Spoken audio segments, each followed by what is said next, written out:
क्या आपने कभी सोचा है कि जब रास्ता पूरी तरह साफ दिखने लगे, वही समय सबसे खतरनाक क्यों होता है? 25 जनवरी को राहु सद्भिषा नक्षत्र के तीसरे चरण में प्रवेश करते हैं। शनि की राशि, शनि का ही चरण। राहु रास्ता है, शनि कर्म है।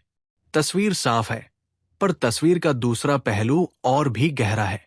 रास्ता साफ दिखे, इसलिए अब बहाने समाप्त।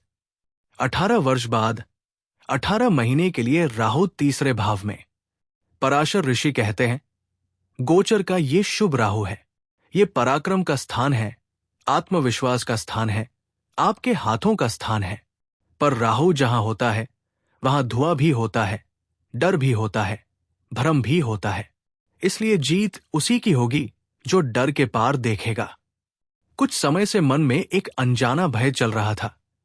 पता नहीं काम बनेगा या नहीं, क्योंकि राहु कर्म की राशि में था। पर जिसने रुकना नहीं चुना, इसलिए वही अब अगले स्तर पर जाएगा। राहु की कथा याद कीजिए। सामने भगवान, हाथ में सुदर्शन चक्र, फिर भी राहु अमृत पी लेते हैं। गला कट जाता है, पर अमृत का प्रभाव उन्हें अमर बना देता है। इसलिए राहु सिखाता है, डर के आगे ही अमृत है। तीसरा भाव आपका आत्मविश्वास है। अब राहु यहां बैठकर कह रहा है, कार्य कीजिए, आगे बढ़िए। पर राहु की 5वीं दृष्टि 7वें भाव पर पड़ती है।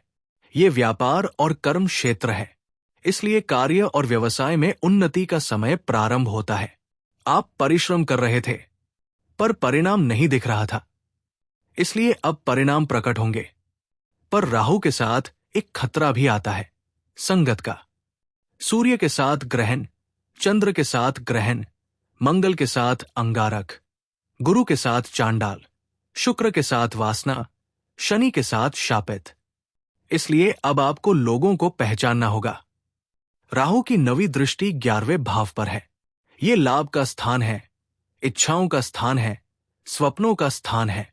इसलिए ये समय इच्छा पूर्ति का समय है। राहु इच्छा है, केतु त्याग है। केतु 9वें भाव में धर्म और आस्था है, पर जब तक केतु सशक्त नहीं, इसलिए राहु पूर्ण फल नहीं देगा। धूप जलाइए, क्योंकि राहु धुआं है। सकारात्मक धुआं नकारात्मकता को दूर करता है। दीप जलाइए, क्योंकि अंधकार के बाद मार्ग दिखाने का कार्य केतु करता है। घर का शौच स्थान स्वच्छ रखिए। जहां दुर्गंध है, वहां नकारात्मक राहु है। जहां सुगंध है, वहां सकारात्मक राहु है। आपके हाथ में कार्य है। तीसरे भाव में राहु है। 11वें भाव पर दृष्टि है। 7वें भाव पर दृष्टि है, पर डर अभी भी मन में है। इसलिए याद रखिए, राहु डर भी है और डर को तोड़ने की शक्ति भी। जो लोग अपने लक्ष्य पर एकाग्र होकर कार्य करेंगे, वही इस समय का अमृत प्राप्त करेंगे।